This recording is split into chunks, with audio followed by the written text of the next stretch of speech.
Assalamualaikum warahmatullahi wabarakatuh. Perkenalkan, nama saya Muhammad Hendra Jaya, calon guru penggerak Angkatan 11 dari SDN Simpang Warga 2, Kabupaten Banjar.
Assalamualaikum warahmatullahi wabarakatuh. Waalaikumsalam warahmatullahi wabarakatuh. Alhamdulillahirabbil alamin. Wassalatu wassalamu ala asrafil anbiya'il mursalin sayyidina wa maulana Muhammadin wa ala alihi washabihi ajmain. Alhamdulillah, pada hari ini kita bisa berkumpul pada kegiatan siang hari ini. Pada kegiatan ini adalah diseminasi budaya positif di SDN Simpang Warga 2, yang mana ini merupakan tugas dari calon guru penggerak. Saya sebagai calon guru penggerak Angkatan 11 dari Kabupaten Banjar yang mendapatkan tugas untuk melakukan aksi nyata pemahaman budaya positif di sekolah. Mungkin langsung saja saya akan memberikan pemaparan tentang apa itu budaya positif. Yang pertama, dulu kita harus tahu apa itu tujuan dari pendidikan. Menurut Ki Hajar Dewantara, atau di sini saya tulis KHD, tujuan pendidikan itu adalah menuntun segala kodrat yang ada pada anak agar mereka dapat mencapai keselamatan dan kebahagiaan yang setinggi-tingginya, baik sebagai manusia maupun sebagai anggota masyarakat. Oleh sebab itu, pendidik hanya dapat, dan tanda kutip, hanya dapat menuntun tumbuh atau hidupnya kekuatan kodrat yang ada pada anak agar dapat memperbaiki lakunya, bukan dasarnya, dapat memperbaiki lakunya hidup dan tumbuhnya kekuatan kodrat anak. Berikutnya tentang budaya positif. Apa itu budaya positif? Budaya positif di sekolah khususnya yaitu nilai dan kebiasaan di sekolah yang berpihak pada murid agar mereka dapat berkembang menjadi pribadi yang kritis, penuh hormat dan bertanggung jawab sesuai dengan profil pelajar Pancasila. Ini hanya pengertiannya dulu. Pada slide berikutnya bagaimana konsep inti dari budaya positif dalam kehidupan di sekolah. Ada di sini saya akan dipaparkan ada 8 konsep inti budaya positif. Bagaimana kita nanti bisa menerapkan budaya positif di sekolah melalui 8 ini. Yang pertama, perubahan paradigma baru. Kedua, disiplin positif. Ketiga, nilai-nilai kebaikan. Keempat, kebutuhan dasar manusia, baik itu kebutuhan kita sebagai manusia dewasa, apalagi nanti kebutuhan murid-murid kita sebagai manusia. Yang berikutnya, yang kelima, motivasi dari perilaku manusia. Keenam, posisi kontrol guru. Ketujuh, keyakinan kelas. Dan yang terakhir itu adanya segitiga restitusi. Yang pertama, kita akan membahas tentang perubahan paradigma baru atau pembelajaran dengan paradigma baru. Pembelajaran dengan paradigma baru merupakan pembelajaran yang dirancang berdasarkan prinsip pembelajaran berdiferensiasi, sehingga murid belajar sesuai dengan kebutuhannya berdasarkan tahap perkembangan untuk mewujudkan profil pelajar Pancasila. Kita mungkin sering mendengar pembelajaran yang berdiferensiasi. Banyak pemahaman pembelajaran berdiferensiasi itu adalah pembelajaran yang mengelompokkan, dalam tanda kutip mengelompokkan murid. Ada yang mengelompokkan murid berdasarkan gaya belajarnya, ada yang kinestetik, ada yang auditorik, ada yang visual. Ada lagi yang mengelompokkan murid sesuai kemampuannya. Ada yang murid tinggi pemahamannya, ada yang sedang, ada yang rendah. Itu merupakan pemahaman yang sering kita dengar. Tapi sebenarnya dalam pembelajaran berdiferensiasi itu tidak harus mengelompokkan murid berdasarkan pengelompokan yang tadi. Dalam pembelajarannya pun tidak harus setiap pembelajaran yang berdiferensiasi itu harus murid itu dikelompokkan. Walaupun misalnya kita melakukan pembelajaran tanpa membagi murid dalam kelompok-kelompok, juga bisa disebut sebagai pembelajaran berdiferensiasi, asalkan nanti dalam prosesnya apakah nanti kita itu bisa melakukan diferensiasi kontennya, diferensiasi prosesnya, atau nanti diferensiasi hasil. Kalau diferensiasi konten, misalnya kita menyiapkan berbagai bahan ajar, bisa dari yang berupa tulisan, atau dari video, atau bisa dari audio. Selanjutnya kita kembali ke pembelajaran dengan paradigma baru.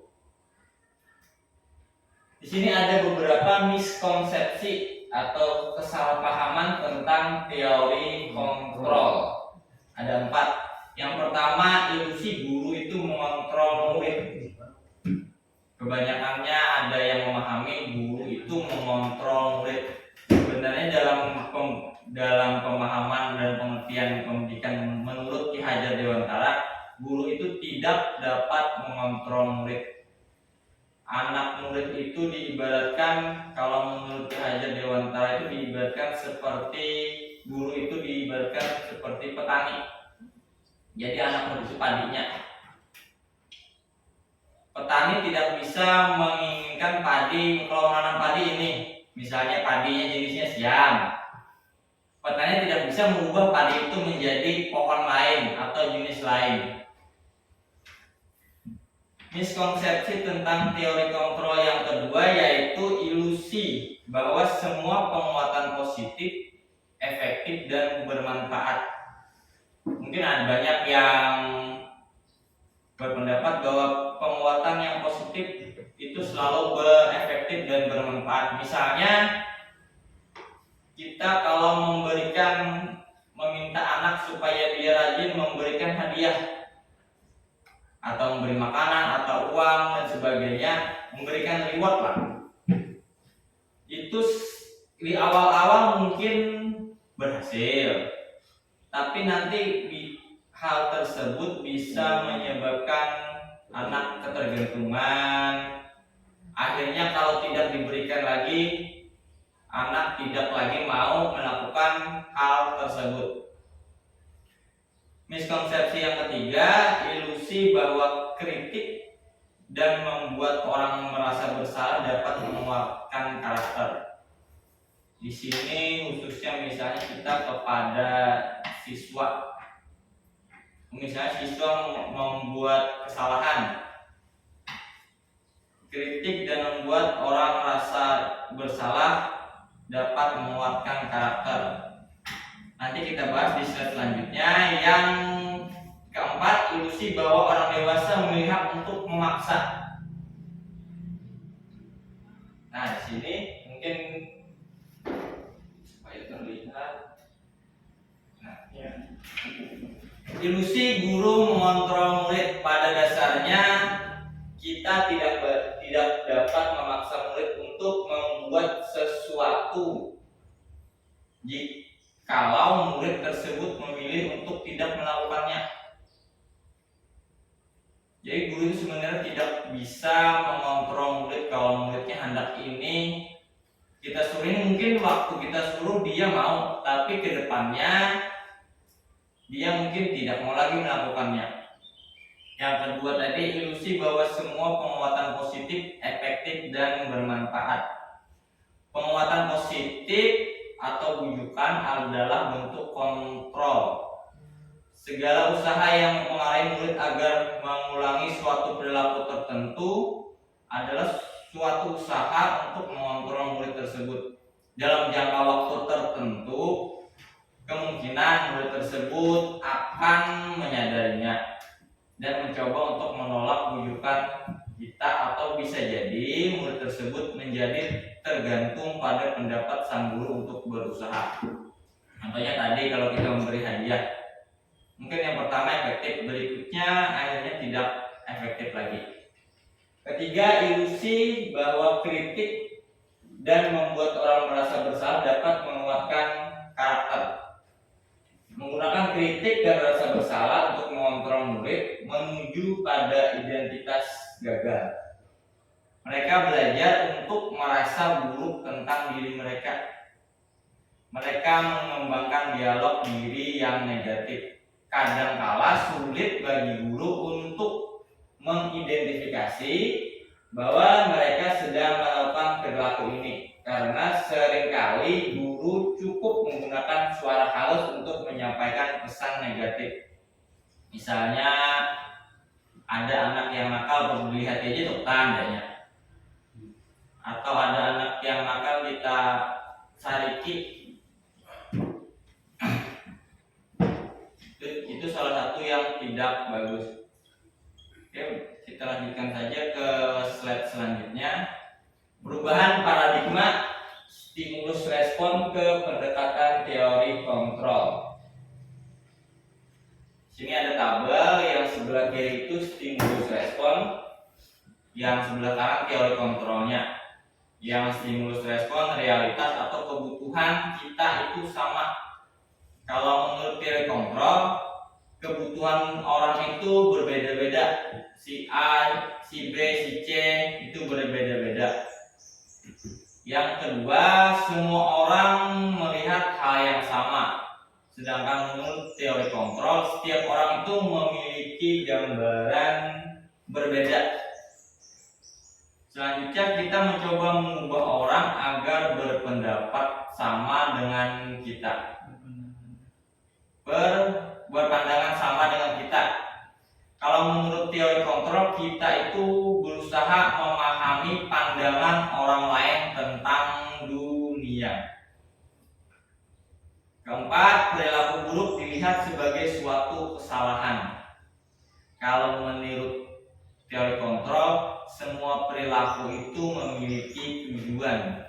Walaupun misalnya anak perilakunya berperilaku salah, kalau menurut teori kontrol itu pasti ada tujuannya. Kenapa anak, ya sebutlah anak itu nakal. Kalau menurut teori kontrol itu pasti kenapa, ada alasannya kenapa dia nakal. Misalnya ingin mencari perhatian, mungkin di rumah kurang perhatian.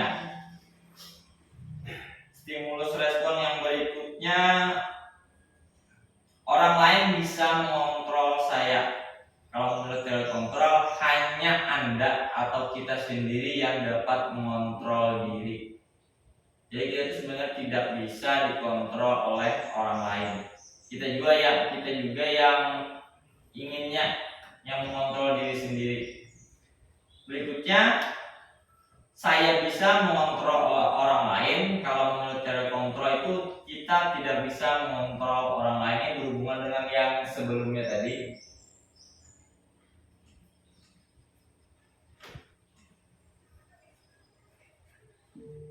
Yang berikutnya, pemaksaan ada pada saat bujukan gagal. Menurut teori kontrol, kolaborasi dan konsensus menciptakan pilihan-pilihan baru. Yang terakhir, stimulus teori kontrol, mode berpikir itu menang kalah. Kalau dalam teori kontrol itu mode berpikirnya itu menang-menang atau win-win solution lah kalau bahasa kitanya. Kembali lagi ke disiplin positif. Disiplin positif merupakan suatu cara penerapan disiplin yang mengajarkan anak bertanggung jawab dan menumbuhkan kesadaran diri berdasarkan nilai-nilai kebajikan. Disiplin positif itu lebih ke arah disiplin diri yang mengontrol diri dalam melakukan segala tindakan.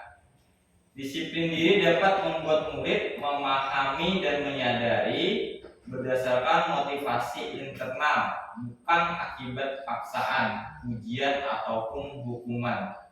Itulah kenapa sekarang di tiap sekolah itu kita harus bisa membuat penerapan disiplin positif. Karena disiplin positif ini lebih ke arah kemauan pribadinya masing-masing. Jadi tanpa ada paksaan dari faktor luar. Berhubungan dengan disiplin positif tadi kan berdasarkan nilai-nilai kebajikan. Di sini ada contoh nilai-nilai kebajikan yang sudah ada pada organisasi. Yang pertama, ini profil pelajar Pancasila. Kita dalam menerapkan kurikulum Merdeka itu harus menerapkan profil pelajar Pancasila yang terdiri dari 6 poin. Yang pertama, beriman dan bertakwa pada Tuhan Yang Maha Esa dan berakhlak mulia. Kedua, berkebinekaan global. Ketiga, gotong royong. Keempat, mandiri. Kelima, kreatif. Dan yang keenam, bernalar kritis. Ini kalau dalam nilai-nilai kebajikan dalam profil pelajar Pancasila. Kalau dalam IBO Primary Years Program, ini bro, di sana mereka nilai-nilai kebajikannya itu toleransi, rasa hormat, integritas, mandiri, menghargai, antusias, empati, keingintahuan, kreativitas, kerjasama, percaya diri, dan komitmen. Kalau nilai-nilai kebajikan yang terkait dengan keterampilan hidup atau life skill itu dapat dipercaya, lurus hati, pendengar yang aktif, tidak merendahkan orang lain, dan memberikan yang terbaik dari diri. Selanjutnya kita akan membahas tentang kebutuhan dasar manusia. Ketika seorang murid melakukan suatu perbuatan, yang bertentangan dengan nilai-nilai kebajikan tadi, khususnya kalau pada kita nilai-nilai pada profil pelajar Pancasila, atau melanggar peraturan, hal itu sebenarnya dikarenakan mereka gagal memenuhi kebutuhan dasar mereka. Di sini ada 5 kebutuhan dasar manusia. Kebutuhan dasar manusia yang pertama, bertahan hidup. Bertahan hidup. Yang kedua, kasih sayang dan rasa diterima. Ketiga, penguasaan. Yang keempat, ada kebebasan. Dan yang kelima itu kesenangan. Ini merupakan 5 kebutuhan dasar. Jadi kita sebagai manusia, baik itu orang dewasa ataupun anak murid, pasti kebutuhan dasarnya itu ada 5 ini. Bertahan hidup, kasih sayang. Ada sayang, contohnya tadi kalau anak murid melanggar peraturan, mereka mau mendapatkan perhatian. Kalau penguasaan, ada lagi kebebasan, ada juga kesenangan. Itu merupakan 5 kebutuhan dasar dari manusia. Selanjutnya, motivasi perilaku manusia. Manusia berperilaku, khususnya siswa, peserta didik atau murid, dan juga orang dewasa dalam bermasyarakat di sekolah. Motivasi mereka berperilaku itu ada 3. Yang pertama, untuk menghindari ketidaknyamanan atau hukuman. Misalnya, anak-anak memakai baju seragam sesuai harinya. Bisa juga itu karena mereka tidak ingin dihukum. Yang kedua, motivasi perilaku manusianya itu untuk mendapatkan imbalan atau penghargaan dari orang lain. Nah, ini untuk mendapatkan imbalan atau penghargaan dari orang lain.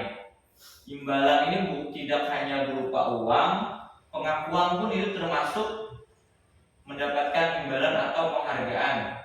Misalnya mengerjakan sesuatu, datang ke sekolah misalnya paling pagi, siswanya datang paling pagi, mungkin mereka ingin mendapatkan penghargaan dari gurunya bahwa mereka merupakan siswa yang rajin. Itu juga berhubungan dengan 5 kebutuhan dasar dari manusia, khususnya di bagian kasih sayang dan rasa diterima. Motivasi perilaku yang berikutnya adalah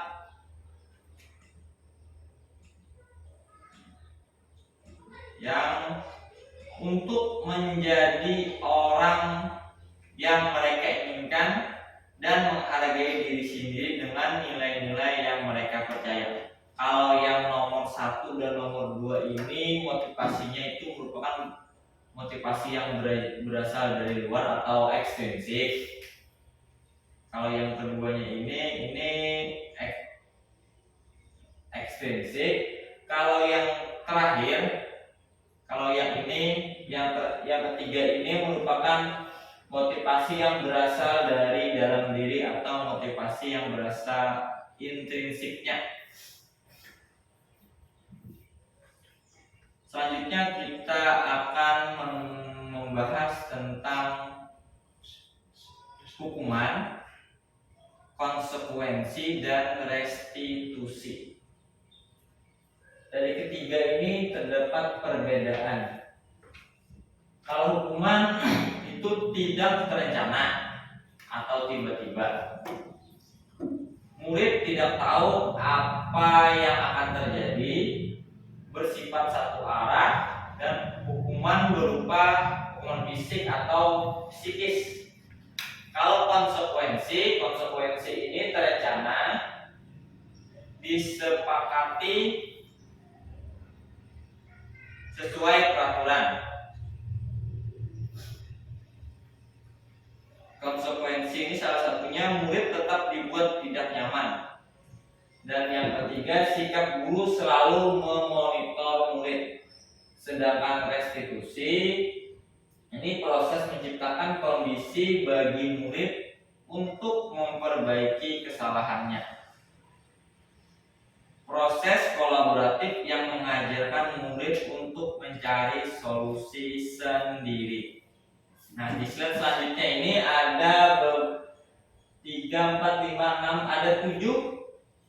Mungkin kita bisa membedakan yang mana hukuman, yang mana konsekuensi. Karena kalau dilihat dari pengertiannya aja mungkin kita kurang memahami jadinya. Di sini yang pertama, lari mengelilingi lapangan basket dua kali karena terlambat hadir sekolah.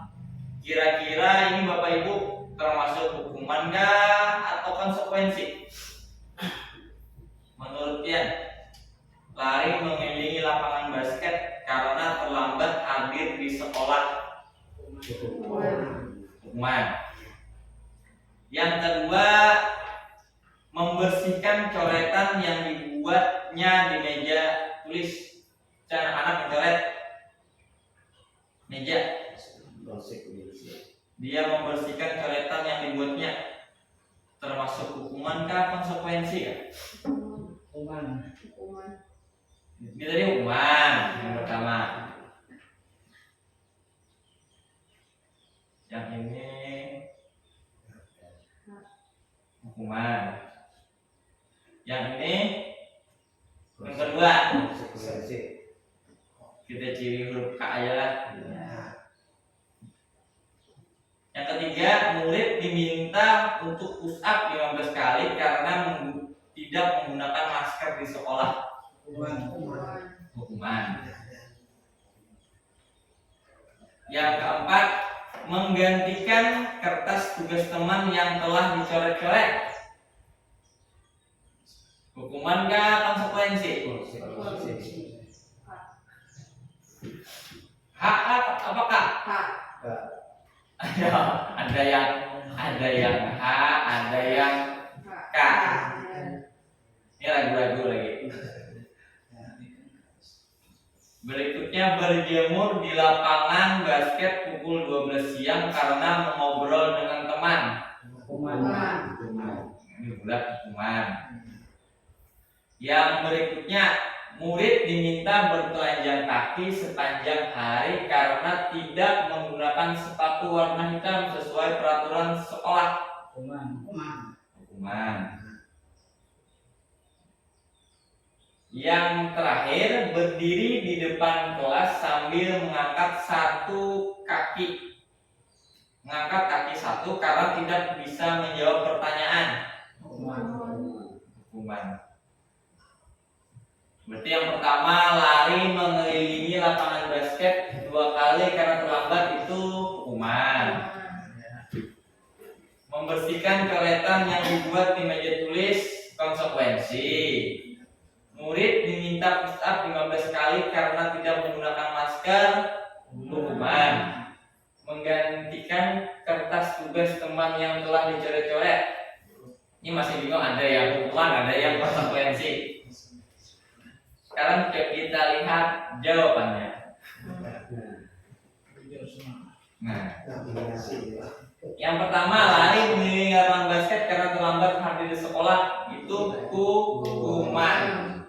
Karena tidak ada hukumannya, lari dengan terlambat. Yang kedua, memberikan coretan yang dibuatnya di meja tulis. Konsekuensi, karena dia yang mencoret berarti dia juga yang harus membersihkan. Yang ketiga, murid diminta push up 15 kali karena tidak menggunakan masker, ini hukuman. Sebenarnya kalau mau konsekuensi bisa, tapi dia diminta untuk menggunakan masker aja. Yang berikutnya, menggantikan kertas tugas teman yang telah dicoret-coret, itu konsekuensi. Dan yang sisanya yang 3 ini hukuman. 100. Berarti 100 ya, Pak. 100. Pak. Selanjutnya berhubungan dengan hukuman dan konsekuensi. Di sini ada 5 posisi kontrol seorang guru. Yang pertama itu guru sebagai penghukum.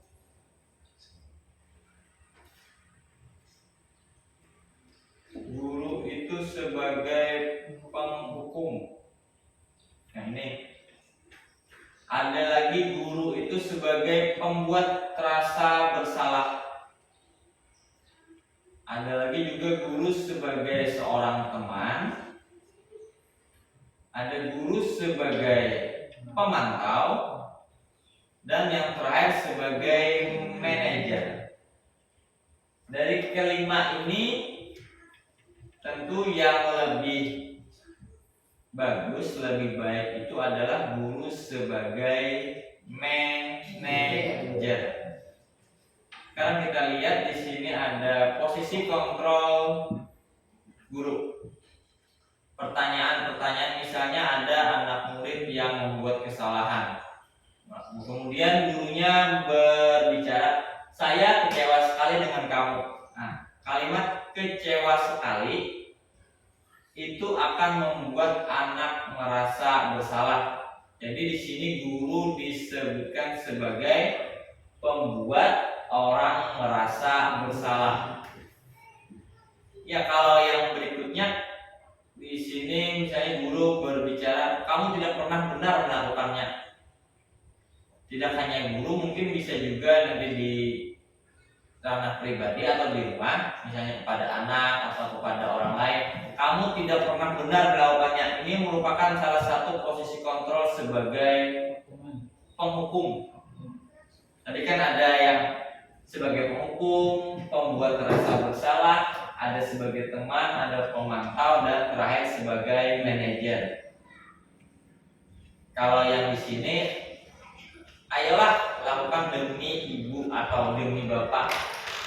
Ayolah tolong bersihkan kelas ini demi kebersihan kelas kita, demi bapak sudah menyiapkan alat peralatan membersihkannya. Ini merupakan posisi kontrol sebagai teman. Berikutnya, kalau sebagai pemantau, contoh kalimatnya itu, "Apakah kamu mau mendapatkan stiker bintang hari ini?" Jadi memberikan suatu harapan.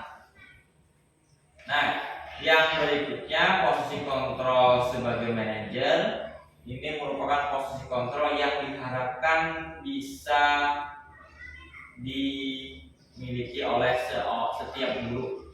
Guru itu diharapkan memiliki posisi kontrol sebagai manajer. Manajer di sini bukan berarti sebagai kepala sekolah, bukan, atau sebagai orang yang cuma duduk yang menyuruh yang lain, bukan. Tapi posisi kontrol manajer, posisi kontrol atas emosi dirinya. Dia bisa menahan emosi, dia tidak marah kepada siswa, bisa memanajeri dirinya apa yang harusnya dia lakukan agar sesuatu itu bisa berjalan lebih baik. Ini contoh kalimatnya. Bagaimana kamu bisa menyelesaikan masalah ini? Jadi seorang guru tidak memberikan solusi, tapi menyerahkan kepada yang membuat bersalah itu apa yang harus dilakukannya untuk menebus kesalahannya. Kalau untuk yang lebih lengkapnya di sini ada di slide berikutnya. Ada kalau penghukum ini seperti ini.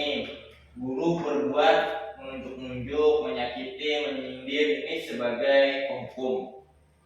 Atau guru berkata, "Kamu tidak melakukannya, awas ya, rasakan." Itu salah satu contoh guru yang memiliki posisi kontrol sebagai penghukum.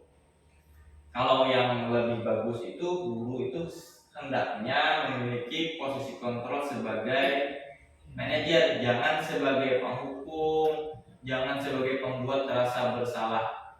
yang paling bagus itu sebagai manajer. Manajer dalam artian dia memanajeri dirinya sendiri, mengendalikan diri.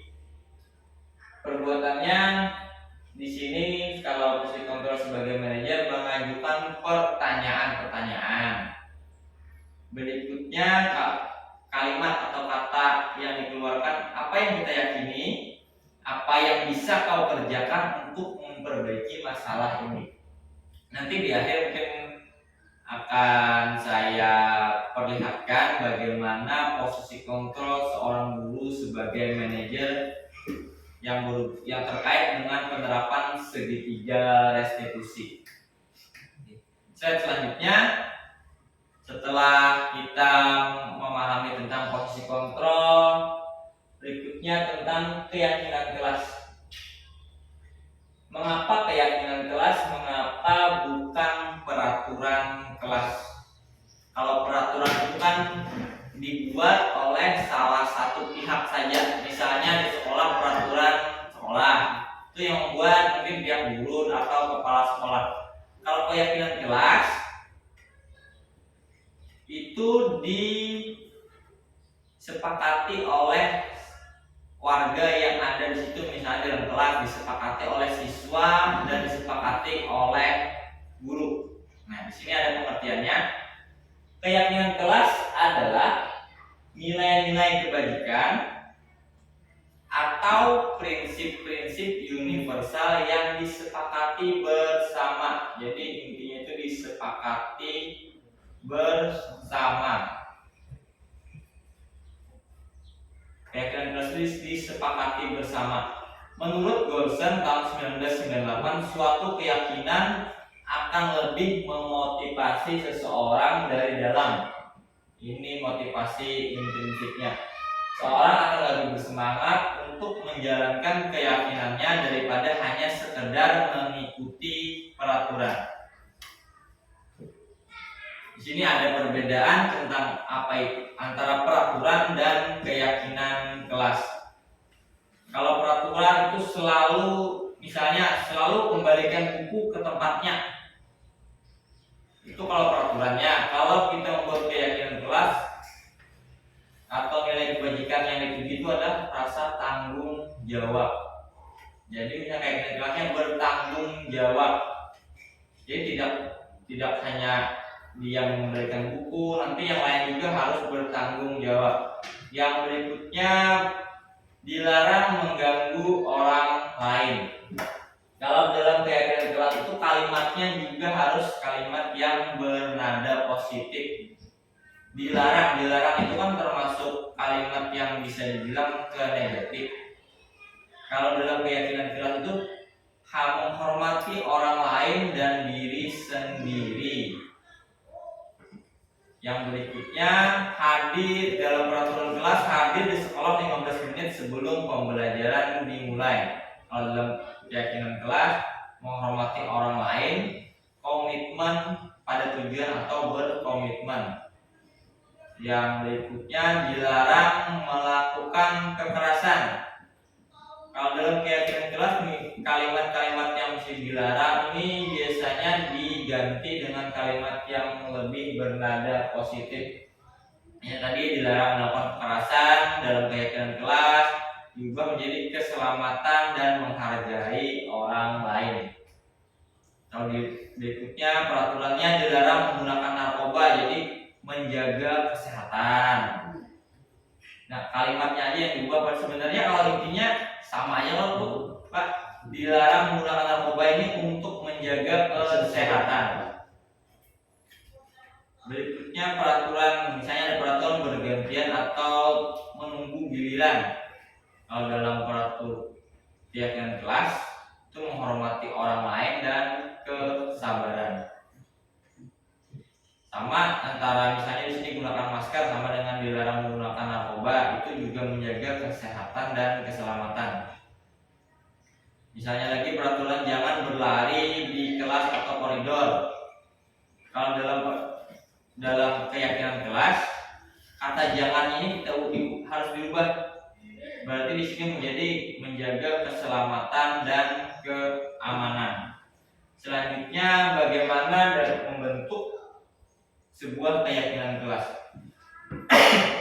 Di sini ada pembentukan keyakinan kelas. Yang pertama, keyakinan kelas itu bersifat lebih abstrak daripada peraturan yang lebih rinci dan konkret. Keyakinan kelas itu berupa pernyataan universal, misalnya tadi yang bertanggung jawab itu dalam segala hal, tidak hanya misalnya mengembalikan barang ke tempatnya. Pernyataan keyakinan kelas dibuat dalam bentuk positif. Jadi kata misalnya kata dilarang, jangan, itu biasanya dibuang dalam membuat keyakinan kelas. Keyakinan kelas hendaknya tidak terlalu banyak sehingga mudah diingat dan dipahami. Berikutnya, keyakinan kelas sebaiknya sesuatu yang dapat diterapkan di lingkungan tersebut. Jadi kalau untuk membuat keyakinan kelas tetapi misalnya tidak bisa diterapkan di dalam kelas, itu sebaiknya tidak usah dibuat dalam keyakinan kelas, karena nantinya akan menyusahkan sendiri. Berikutnya, semua warga kelas ikut berkontribusi dalam membuat keyakinan kelas ini. Namanya juga keyakinan kelas, berarti semua warga kelas harus ikut berkontribusi dalam membuat keyakinannya.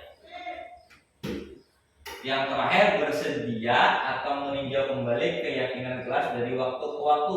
Jadi keyakinan kelas itu tidak baku. Misalnya keyakinan kelasnya cuma bisa diterapkan dalam waktu seminggu, mungkin minggu berikutnya bisa direvisi atau ditinjau kembali. Selanjutnya, materi setelah keyakinan kelas adalah segitiga restitusi. Segitiga restitusinya 3 langkah. Kenapa itu disebut segitiga? Karena ini ada terdiri dari 3 langkah. Yang pertama,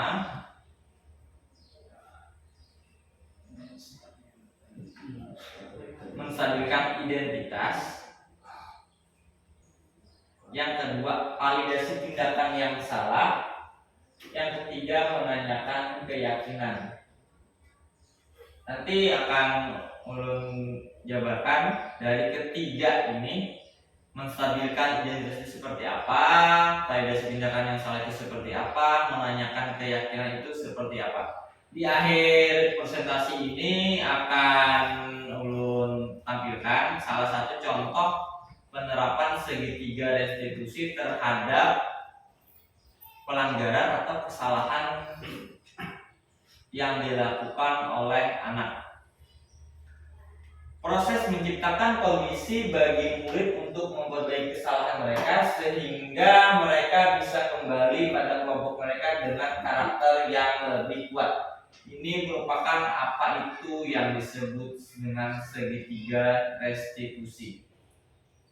Melalui segitiga restitusi, guru dapat membantu murid menjadi lebih memiliki tujuan, disiplin positif, serta memulihkan dirinya setelah berbuat salah. Membuat murid untuk jujur pada diri sendiri dan mengevaluasi dampak dari kesalahan yang dilakukan. Yang ketiga, memberikan penawaran bukan paksaan. Nah, ini tahapan dari segitiga restitusi. Yang 3 ini tadi ada 1, 2, dan 3. Yang pertama itu menstabilkan identitas. Dalam menstabilkan identitas, di sini biasanya kalimat-kalimat yang dikeluarkan oleh guru. Misalnya, berbuat salah itu tidak apa-apa. Tidak ada manusia yang sempurna. Saya juga pernah melakukan kesalahan seperti itu. Kita bisa menyelesaikan ini. Bapak atau ibu tidak tertarik mencari siapa yang salah, tapi bapak atau ibu ingin mencari solusi dari permasalahan ini. Yang terakhir, kamu berhak merasa begitu. Ini merupakan salah satu contoh kalimat atau perkataan yang biasanya muncul dalam pelaksanaan segitiga restitusi. Nah, yang kedua, tahapan segitiga restitusi yang kedua adalah validasi tindakan yang salah. Kalimatnya itu biasanya muncul, kamu pasti punya alasan mengapa melakukan hal itu. Kamu patut bangga pada dirimu sendiri karena kamu telah melindungi sesuatu yang penting. Langkah yang ketiga, tahapan segitiga restitusi adalah menanyakan keyakinan. Di sini ada pertanyaan-pertanyaan di akhir segitiga restitusi. Apa yang kita percaya sebagai kelas atau keluarga? Apa nilai-nilai umum yang telah kita sepakati? Apa bayangan kita tentang kelas yang ideal? Kamu mau jadi orang yang seperti apa? Nah, seperti janji saya tadi, selanjutnya akan menampilkan salah satu contoh penerapan segitiga restitusi.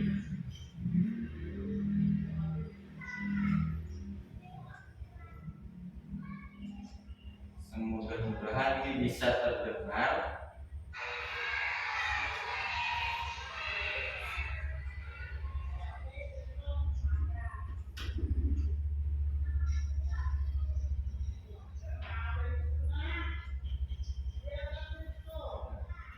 Di sini ada kasus siswa datang terlambat. Saat guru sedang menyampaikan materi, terlihat seorang siswa bernama sedang terburu-buru karena baru datang ke kelas. Raut wajahnya kurang bersemangat dan matanya terlihat mengantuk. Jadi kalau sebagai seorang guru, dilihat dari posisi kontrol tadi sebagai seorang manajer. Ini salah satu contoh penerapan posisi kontrol guru sebagai manajer dan juga penerapan dari segitiga restitusi. Mudah-mudahan ini bisa terdengar.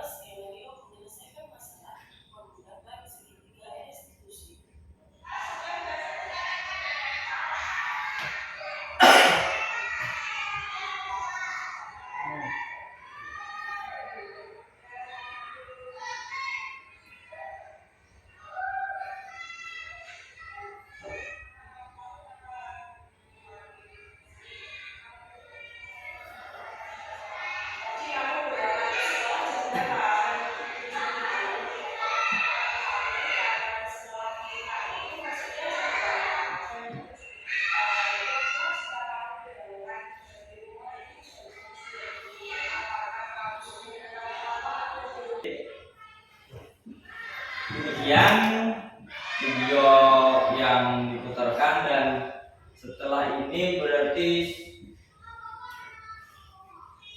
sudah habis pemaparan dari ulun tentang penerapan budaya positif, di mana diakhiri tadi dengan pemutaran video tentang posisi kontrol guru sebagai seorang manajer dan bagaimana penerapan segitiga restitusi kepada siswa yang melanggar suatu peraturan atau melanggar sebuah keyakinan kelas. Selanjutnya mungkin ada Bapak Ibu yang masih perlu ditanyakan. Kalau ada bisa ditanyakan sekarang, bisa juga nanti ditanyakan saat kita mungkin berdiskusi di ruang guru. Tapi hendaknya pada kesempatan ini bisa Bapak Ibu mengeluarkan unek-unek yang mungkin ada yang masih belum dipahami. Silakan, mungkin ada Ibu Sipa, mungkin. Banyak Pak. Ya, Pak Ade, silakan Pak. Ya, ingin saya tanyakan Pak, apakah semua permasalahan murid itu dapat dilakukan restitusi? Oke, jadi berhubungan lawan video tadi Pak, Ya. apakah semua permasalahan itu bisa dilakukan melalui segitiga restitusi? Mungkin langsung lu jawab aja. Kalau menurut ulun kalah, segitiga restitusi itu tidak bisa dilakukan kepada semua permasalahan yang ada, karena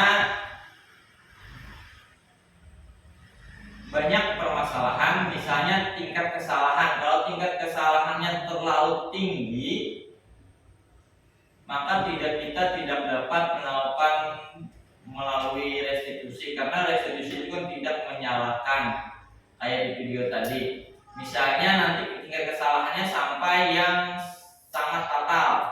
Misalnya ada anak yang membuat pelecehan dan tanda kutip, itu mungkin tidak bisa kita lakukan restitusi. Nah, ada lagi yang tidak cocok dilakukan melalui restitusi, itu kesalahan yang diulanginya tiap kali. Jadi berulang-ulang. Kalau berulang-ulang itu, kalau ulun merasa itu tidak cocok, nggak ada bisa lagi. Mungkin kalau yang pertama bisa aja dilakukan melalui restitusi, tapi kalau sudah berkali-kali itu tidak bisa lagi. Nah, yang berikutnya salah satu contoh kesalahan yang tidak bisa kita lakukan restitusi adalah kesalahan yang di luar kendali murid. Misalnya kesalahannya karena bencana alam, karena kecelakaan, itu restitusi di situ tidak bisa kita lakukan. Mungkin itu aja, Pak, yang bisa menurut pemahaman ulun, Pak. Ini yang lain, Pak, tanya. ini Pak Jarod. Setelah saya mendengarkan paparan Bapak tadi, ada di unek-unek saya ingin bertanya kepada Bapak. Apa yang dimaksud dengan keyakinan kelas dan bagaimana cara membangun keyakinan kelas yang positif? Berarti berhubungan dengan keyakinan kelas, Pak.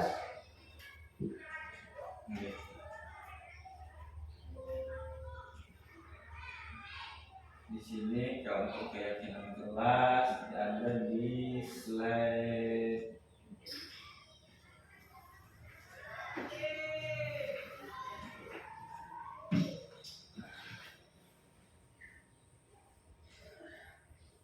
sini.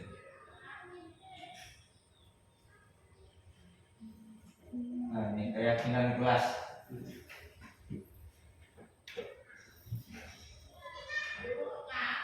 Berarti yang Bapak tanyakan tadi, apa yang dimaksud dengan keyakinan kelas dan bagaimana cara membangun keyakinan kelas secara positif.